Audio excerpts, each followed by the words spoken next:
My name is Nathan Brody, and I'm about to tell you how I learned that revenge is a dish best served with a side of public humiliation and a generous helping of poetic justice. Before we dive deeper into this story, I have one small request. Please subscribe, drop a like, comment, and hit that hype button to boost this channel so more people can discover these incredible Reddit stories. It started on a Tuesday night in October, the kind of evening where the rain hammers your windows like an angry debt collector. I was sitting in my kitchen, staring at a dinner that had gone cold an hour ago, waiting for my wife Trish to come home from another one of her late showings. At 39, I'd grown comfortable with my life's modest dimensions. I worked the night shift maintaining the city's water treatment plant. Not glamorous, but it paid the bills and kept our twin daughters, Maddie and Tessa, in soccer cleats and art supplies. Our house was a 60-year-old colonial that leaked character along with rainwater, but it was ours. Trish, on the other hand, had developed bigger appetites. "Dad, Mom's car just pulled up," Maddie called from the living room window. At 12, she and her sister had developed the kind of radar that picks up on parental tension from 3 rooms away. The front door slammed with the force of someone who'd rather be anywhere else. Trish swept into the kitchen, her real estate blazer perfectly pressed despite the rain, her blonde hair styled in that way that screamed, "I'm too good for this house." "Sorry I'm late," she said, not sounding sorry at all. The Henderson property took forever to show. The buyers wanted to see every closet twice. I looked at her shoes, bone dry. Either she'd teleported from her car or she'd been somewhere with covered parking. The Henderson property was a ranch house with a carport that leaked worse than our roof. "How'd it go?" I asked, keeping my voice neutral. "Oh, you know." She waved a manicured hand. "Rich people problems. They can't decide between granite and quartz countertops." Rich people problems. Coming from someone whose husband unclogged sewage pumps for a living, it had a certain irony. "The girls ate already," I said. "I saved you a plate." She glanced at the covered dish on the counter like I'd offered her roadkill. "I grabbed something on the way home. Big sale coming up. Lots to discuss with the team." The team. In the 6 months since Trish had started working at Premier Properties, she'd developed a whole new vocabulary. The team, the clients, the market dynamics, and always, always the late meetings. "Speaking of the team," I said, "you never did introduce me to your new coworkers. What's his name again? Adam?" Something flickered across her face. Too quick to catch. Too obvious to miss. "Adam Lee. He's the senior associate. Very professional. You probably wouldn't have much in common." Translation.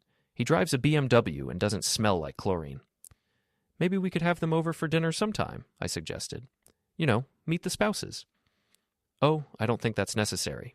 We keep work and personal life separate." "Right. Separate.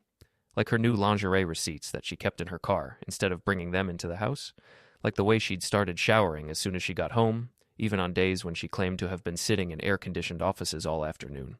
Later that night, after the girls had gone to bed, I found myself standing in our bedroom doorway watching Trish apply some expensive-looking face cream. In the mirror, I could see us both. Her looking like she'd stepped out of a magazine, me looking like I'd stepped out of a maintenance shed. "Nate," she said without turning around, "we need to talk." Those 4 words, the relationship equivalent of, "we need to perform surgery." "I'm listening." "I'm not happy." She set down the cream and finally looked at me. "I haven't been happy for a long time." "What would make you happy?" "I don't know if that's a question you can answer." There it was. The setup. The opening move in a game I didn't even know we were playing. "Try me," I said. She sighed, the kind of theatrical sigh that comes with a lot of practice. "Look at us, Nate. Look at this house. Look at our life. I'm 36 years old, and this is it? This is all there is? We have 2 beautiful daughters. We have a home. We have nothing." The words came out sharp enough to cut. "You work nights, I work days. We pass each other like strangers. When's the last time we went anywhere together?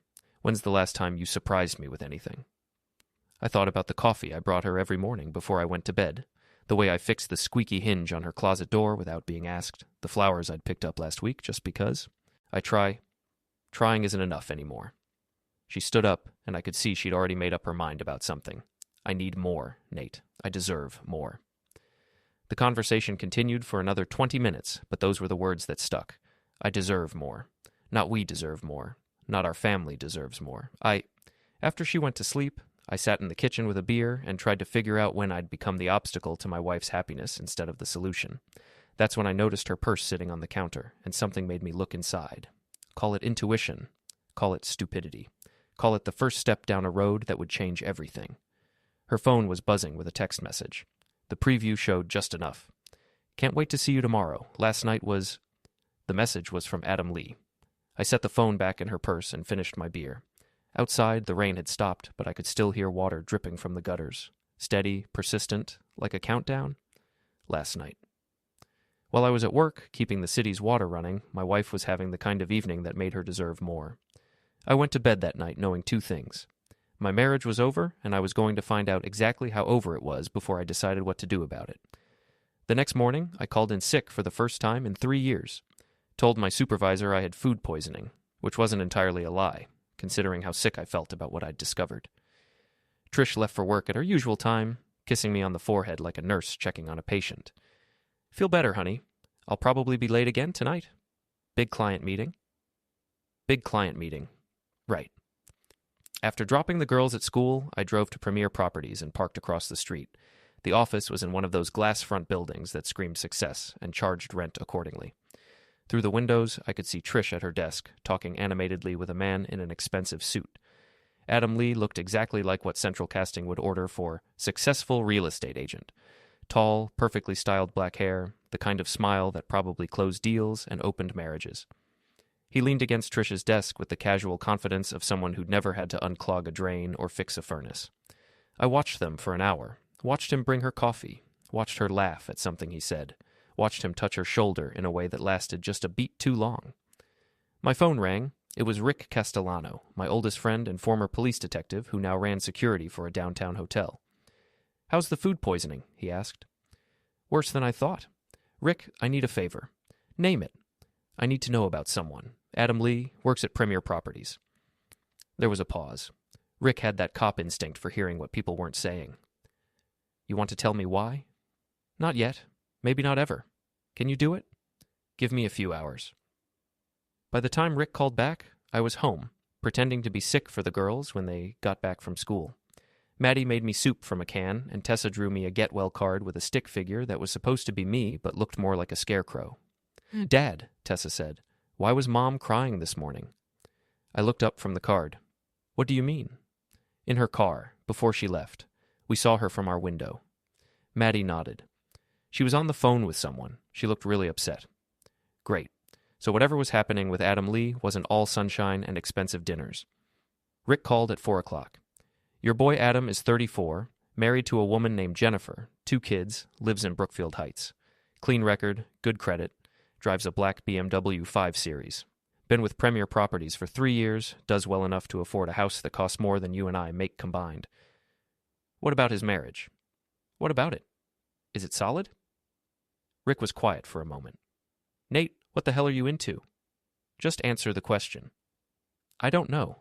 I'm not a marriage counselor, but if you're asking what I think you're asking, maybe you should talk to your wife instead of investigating her coworkers." After dinner, I tried to do exactly that.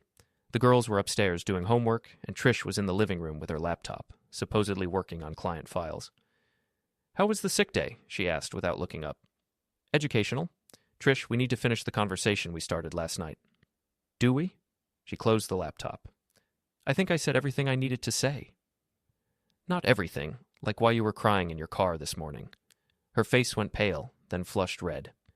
"The girls told you that?" "They were worried about you. So am I." "I wasn't crying. I was frustrated. There's a difference." "Frustrated about what?" She stood up and walked to the window, looking out at our small backyard with its swing set and vegetable garden, all the things that apparently weren't enough anymore. "Do you know what it's like to be married to someone who's given up?" she said finally. "Given up on what?" "Everything.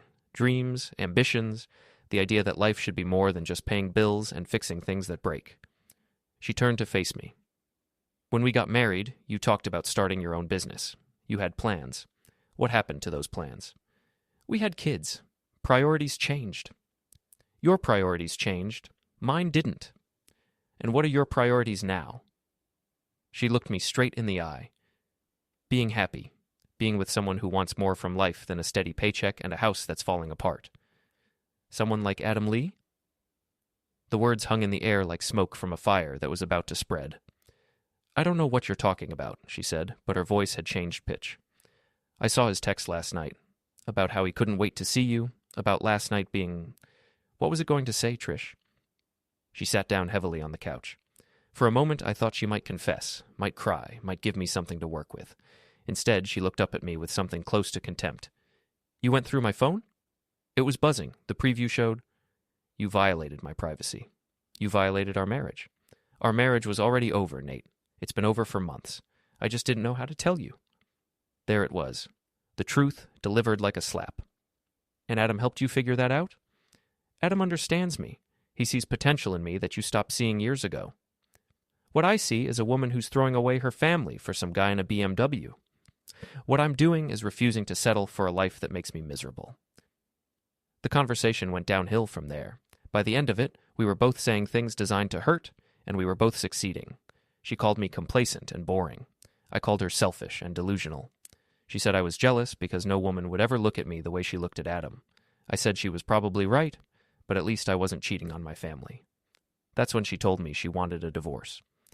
Later, after she'd gone to bed and I was sitting in the kitchen again with another beer, I realized something important. I wasn't heartbroken. I was angry. There's a difference between losing something you love and having something stolen from you. What Trish and Adam had done wasn't just about their happiness. It was about my daughter's stability, my home, my future. They'd made decisions that affected all of us without giving anyone else a vote. I pulled out my phone and called Rick. It's late, he said when he answered. I need another favor, a bigger one this time. How much bigger? I want to know everything about Adam Lee. Where he goes, who he sees, what he does when he's not selling houses. Everything. Nate, she wants a divorce, Rick. She's been cheating with this guy, and now she wants to blow up our kids' lives so she can play house with someone who drives a better car. Rick was quiet for a long time. Then, what are you planning to do? I'm going to make sure that when this is over, everyone knows exactly who Adam Lee really is. And I'm going to make sure he regrets the day he decided my family was his playground. That sounds like a threat. No, I said. It sounds like a promise. The next few days fell into a routine that would have been funny if it weren't destroying my life. Trish would leave for work, claiming she had showings or client meetings. I would follow her, documenting her real schedule. She would come home late, shower immediately, and act like we were roommates who happened to share children. On Thursday, I watched her and Adam have lunch at Romano's, an Italian place downtown that we'd never been able to afford. They sat in a corner booth, her hand covering his across the table, both of them laughing like they were the only two people in the world. I took photos. On Friday, I followed them to the Riverside Motel, the kind of place that rents rooms by the hour and doesn't ask questions. They were there for 2 hours. When they came out, Adam's tie was crooked and Trish's lipstick was gone. I took more photos. Saturday morning, Trish announced she was showing houses all day and wouldn't be back until evening. The girls and I spent the day at the park, and I tried to act normal while my phone buzzed with updates from Rick, who was doing some unofficial surveillance of his own. Your boy Adam told his wife he was playing golf, Rick texted. Guess what? He's not at any golf course in the city. By Sunday, I had enough evidence to end my marriage, and probably Adam's too. But I was starting to realize that evidence wasn't enough. I wanted consequences. I wanted them to face the mess they'd made instead of just moving on to their next adventure. That's when I decided to get creative. Monday morning, I called Premier Properties and asked to speak with the office manager about a complaint. I explained that one of their agents had been unprofessional during a showing, inappropriate behavior with a female client. I didn't give names, but I described Adam perfectly and mentioned the Riverside Motel. We take these allegations very seriously, the manager assured me. We'll look into it immediately. Tuesday, I created a fake social media account and started following the wives of Premier Properties employees. Jennifer Lee had an active Instagram account full of family photos and inspirational quotes about marriage and trust. Her latest post was a picture of her and Adam at some charity event, with the caption, "So blessed to have a husband who shares my values." I sent her an anonymous message with one of the photos I'd taken of Adam and Trish at Romano's. Wednesday, I got a call from Trish's friend Monica, who worked as a receptionist at Premier Properties. "Nate, what the hell is going on over there?" she said. Jennifer Lee showed up at the office this morning screaming at Adam in front of everyone. Something about photos and lies and divorce lawyers. "Sounds like trouble," I said, trying to keep the satisfaction out of my voice. "Trish is freaking out. She thinks someone's following them." "Following who?" "Her and Adam. She's convinced someone's watching them, taking pictures. She's paranoid as hell." Maybe she should be more careful about where she goes and who she goes with. There was a pause. "Nate, I didn't what, Monica?" "Nothing. Never mind." But I could hear it in her voice. She knew. And if Monica knew, it was only a matter of time before everyone knew. That evening, Trish came home early for the first time in weeks. She was pale and shaky, and she kept looking out the windows like she expected to see someone watching the house. "We need to talk," she said. "I thought we already did that." "This is different. Someone's been following me, taking pictures. Someone sent photos to—" She stopped herself. "To who?" "It doesn't matter. What matters is that someone's stalking me, and I think it might be you." I looked at her with what I hoped was genuine confusion. "Why would I follow you? You already told me you want a divorce. What would be the point?" "To hurt me, to make trouble for me at work." "Is there trouble at work?" She sat down at the kitchen table and put her head in her hands. "Adam's wife is filing for divorce. She hired a private investigator. She thinks she knows about us." "About what?" "Don't play dumb, Nate. You know what? I know you've been working late a lot. I know you've been unhappy. I know you want out of this marriage. But I don't know anything about Adam's wife or private investigators." It wasn't technically a lie.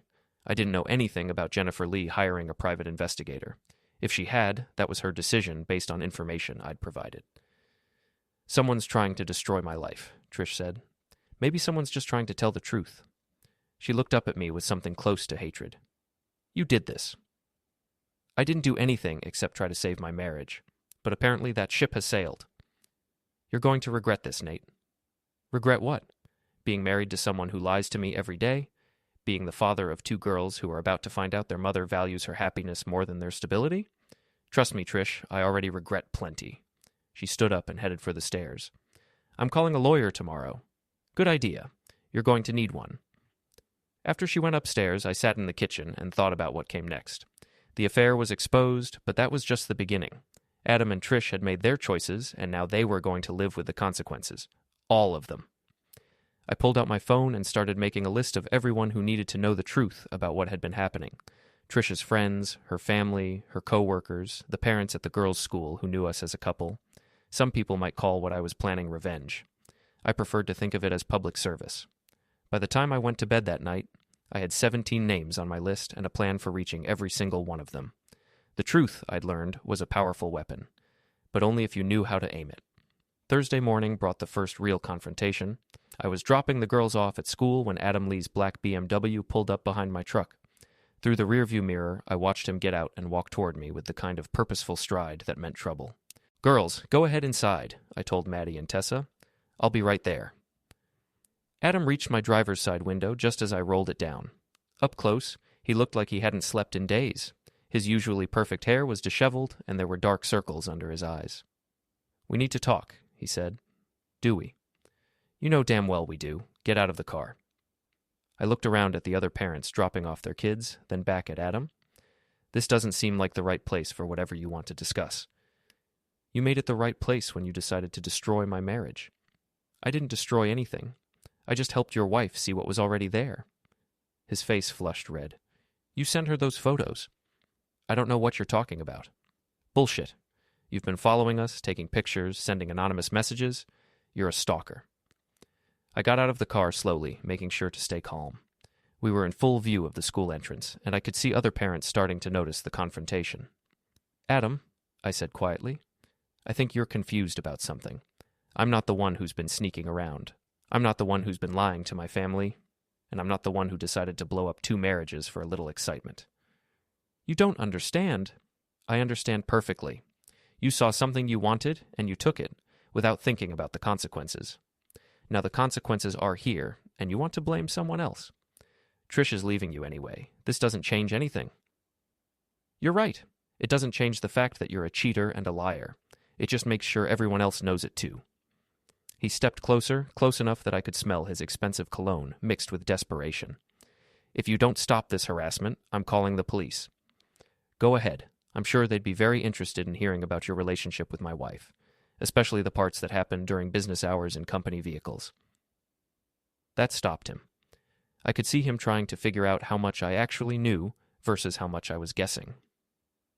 "You have no proof of anything," he said finally. "Don't I?" I pulled out my phone and showed him one of the photos I'd taken of him and Trish at the motel. His face went white. "Delete that." "No." "Delete it now, or I'll—" "You'll what? Hit me? In front of an elementary school? Go ahead, Adam. Give me another reason to share these photos with more people." He looked around at the other parents, some of whom were now openly staring at us. I could see him calculating the cost of making a scene versus walking away. "This isn't over," he said. "You're right, it's not." He got back in his BMW and drove away, tires squealing just enough to draw more attention. I waved to the other parents like nothing had happened and went inside to check on my daughters. That afternoon, Rick called with an update. "Your friend Adam's having a bad week," he said. "His wife filed for divorce yesterday, and she's asking for everything. House, cars, custody, alimony. She's also filed a complaint with his real estate license board about unprofessional conduct." "How do you know all this?" "I know people. Point is, the guy's looking at losing his job, his family, and most of his assets. He's desperate, which makes him dangerous." "Dangerous how?" "Desperate people do stupid things. Watch your back." That evening, Trish came home with her own news. "I'm staying at Monica's for a while," she announced, "until we figure out the custody arrangements." The girls looked up from their homework, confusion and fear written across their faces. "What does that mean?" Tessa asked.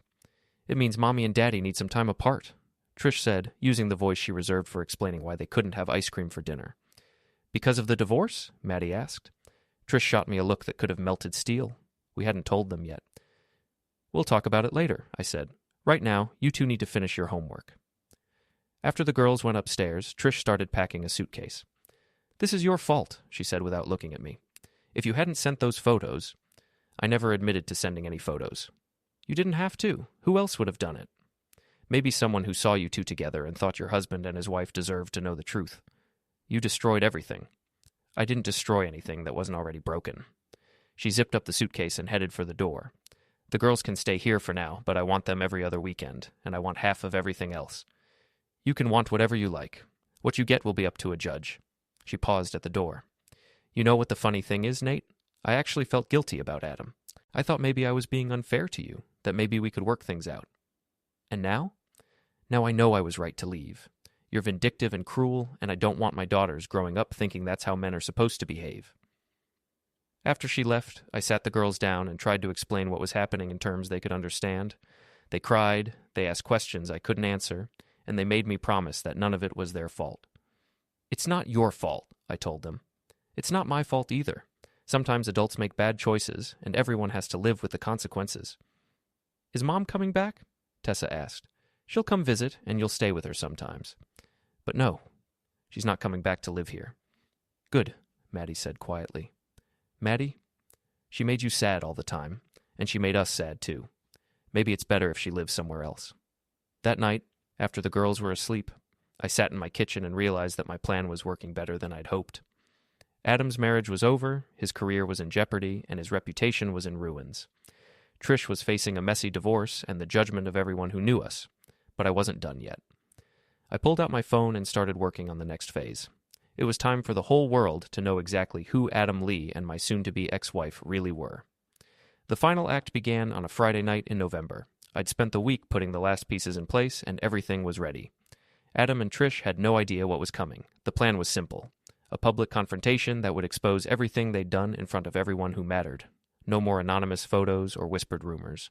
Just the truth, delivered with maximum impact.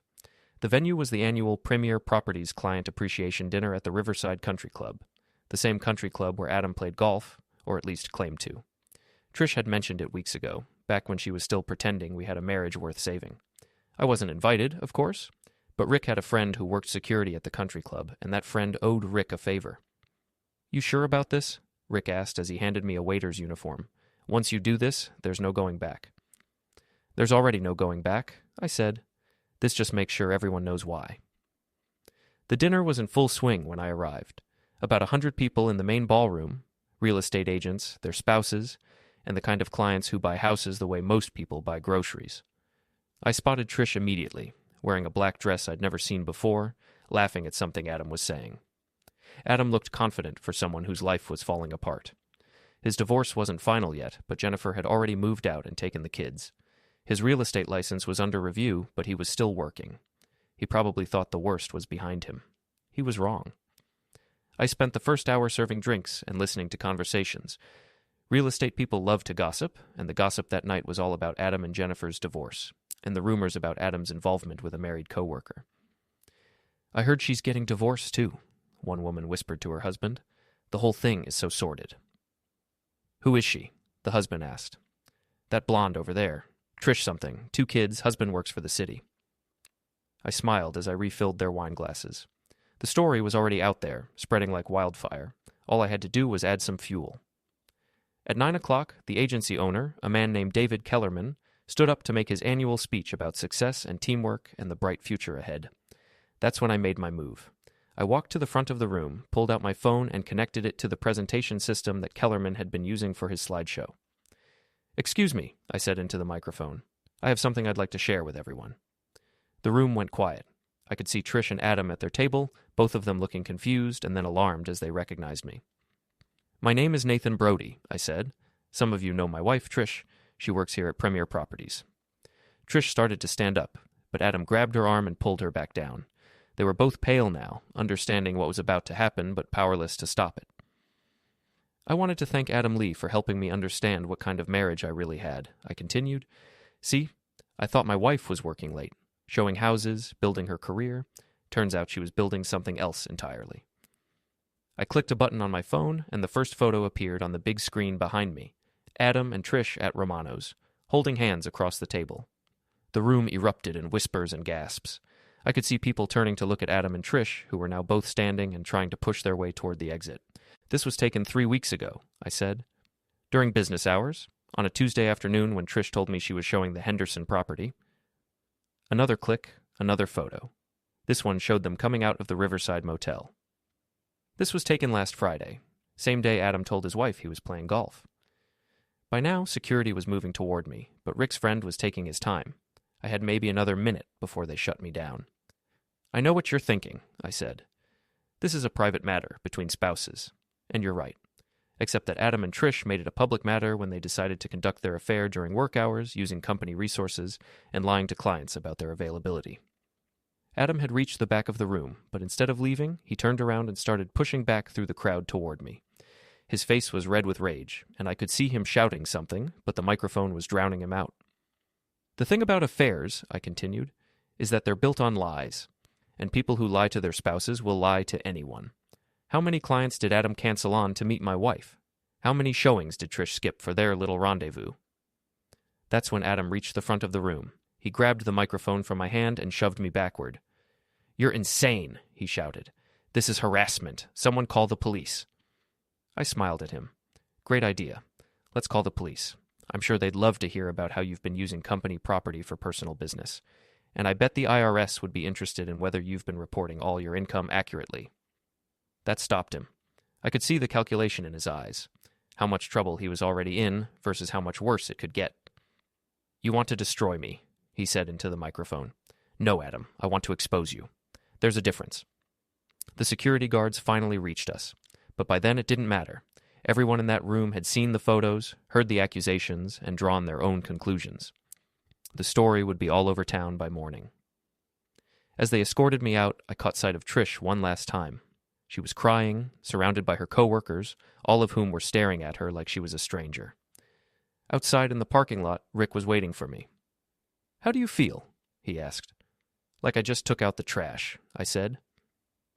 The next morning, I woke up to 17 missed calls and 43 text messages. The story had spread even faster than I'd hoped.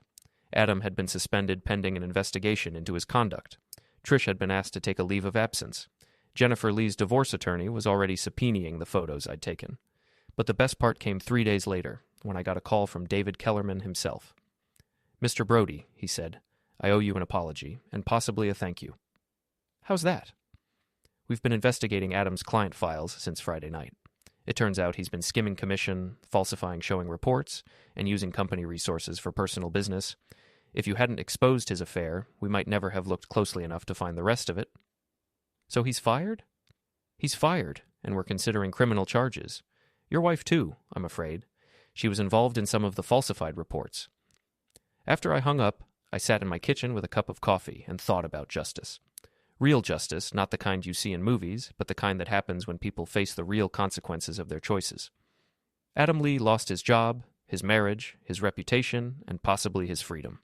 Trish lost her career, her friends, and any chance of getting a favorable divorce settlement. As for me, I kept my house, my daughters, and my self-respect. 2 weeks later, I was having dinner with Maddie and Tessa when Tessa asked me if I was happy that Mom was gone. I'm not happy that our family broke up, I told her, but I'm happy that we don't have to live with lies anymore. Will you get married again? Maddie asked. Maybe someday, but right now I'm pretty happy with just the three of us. That night, after the girls went to bed, I got a text message from an unknown number. It was Adam. You destroyed my life, it said. I typed back, No, I just made sure everyone could see what you'd already done to it yourself. He never replied. 6 months later, I ran into Jennifer Lee at the grocery store. She looked better than I'd expected, healthier, happier, like someone who'd been holding her breath for years and finally remembered how to breathe. Nathan, she said, I wanted to thank you. For what? For having the courage to tell the truth. I spent 3 years thinking I was crazy, that I was imagining things. You gave me proof that I wasn't. I'm sorry it had to happen that way. I'm not. Better to know the truth than to live a lie. As I drove home that day, I realized she was right. The truth might be painful, but it's also liberating. It frees you from the weight of other people's deceptions and gives you the power to build something real. Adam and Trish had chosen lies, and lies had consequences. I'd chosen truth, and truth had set me free. My daughters and I were going to be just fine.